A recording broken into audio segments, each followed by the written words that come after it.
forme des molécules va dépendre de la répartition des doublés d'électrons autour de l'atome. Alors la plupart du temps, ça va s'inscrire dans un tétraèdre. Si vous prenez un atome qu'on va placer au centre du tétraèdre, comme l'atome va respecter la plupart du temps la règle de l'octet, il va être entouré de 4 doublés, et donc ces 4 doublés vont se placer dans chaque sommet du tétraèdre. Donc on va avoir cette répartition-là des doublés d'électrons autour de l'atome, parce que les doublés d'électrons sont constitués de charges négatives, et donc les charges négatives se repoussent le plus possible les unes des autres. Alors par exemple, si on a 4 atomes liés à un atome central, ce qui est le cas du méthane, on va avoir cette répartition en forme de tétraèdre, avec l'atome de carbone ici au centre. Si on n'a que 3 liaisons, et le troisième doublé est un doublé non liant, c'est le cas par exemple de l'ammoniac. Si on n'a que 2 liaisons avec 2 doublés non liants, on va avoir ici une molécule d'eau, donc elle aura une forme coudée.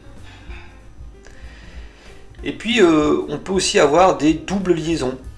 Donc les 2 doublés non liants ici, si ça va former une double liaison vers un troisième atome, on va avoir une molécule qui va s'inscrire dans un plan. Donc ici la molécule sera plate, par exemple le méthanal, qui est une molécule qui est plate. Et puis dernier exemple, une molécule qui possède 2 doubles liaisons, donc un atome qui a 2 doubles liaisons, par exemple ici le dioxyde de carbone, ça sera une molécule linéaire, les 3 atomes seront alignés. Alors les molécules peuvent être polaires. Qu'est-ce que ça veut dire? Si on prend par exemple cette molécule entre l'atome H et l'atome de chlore, elles sont reliées par une simple liaison, donc ce doublé liant, il est constitué de 2 électrons. Et donc ces 2 électrons se promènent entre l'hydrogène et le chlore, mais ils ne vont pas être à égale distance des deux. Les 2 électrons vont être plus proches du chlore. Le chlore va avoir une faculté à attirer davantage les électrons que l'hydrogène. Et donc comme les électrons sont plus proches du chlore, on va pouvoir dire qu'il va se former une charge partielle négative sur le chlore, et donc par contre-coup une charge partielle positive sur l'hydrogène de l'autre côté. Donc la molécule va être polarisée. On dit que le chlore il est électronégatif, donc être électronégatif c'est avoir une capacité à attirer les charges négatives, donc ici les électrons. Tous les atomes ont une certaine électronégativité.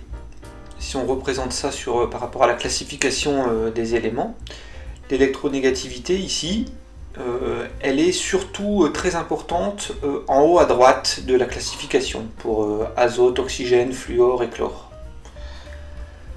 Donc chaque fois qu'il y aura un de ces atomes-là mis en jeu dans une liaison, il y a de grandes chances que la molécule soit polarisée.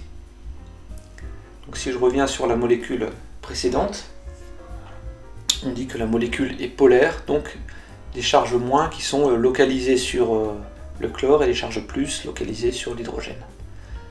Alors si on prend un autre exemple de molécule, la molécule d'eau par exemple, cette molécule d'eau va posséder des liaisons qui sont polarisées, parce que l'oxygène est plus électronégatif que l'hydrogène. Donc les électrons vont avoir tendance à aller vers l'oxygène, et donc cette liaison-là va être polarisée comme ça, delta moins, moins delta sur l'oxygène et plus delta sur l'hydrogène.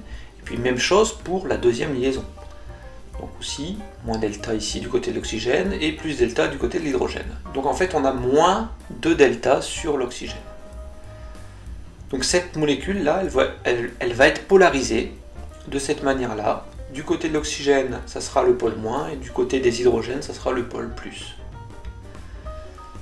Alors certaines molécules ne sont pas polarisées, bien que possédant un atome électronégatif. Le dioxyde de carbone, CO2, va avoir une liaison polarisée, parce que l'oxygène est très électronégatif par rapport au carbone. L'autre oxygène est très électronégatif aussi par rapport au carbone, mais du fait de la forme linéaire du CO2, eh bien ces deux liaisons polarisées vont s'annuler et finalement on aura une molécule qui sera apolaire, c'est-à-dire qu'il n'aura pas de polarité.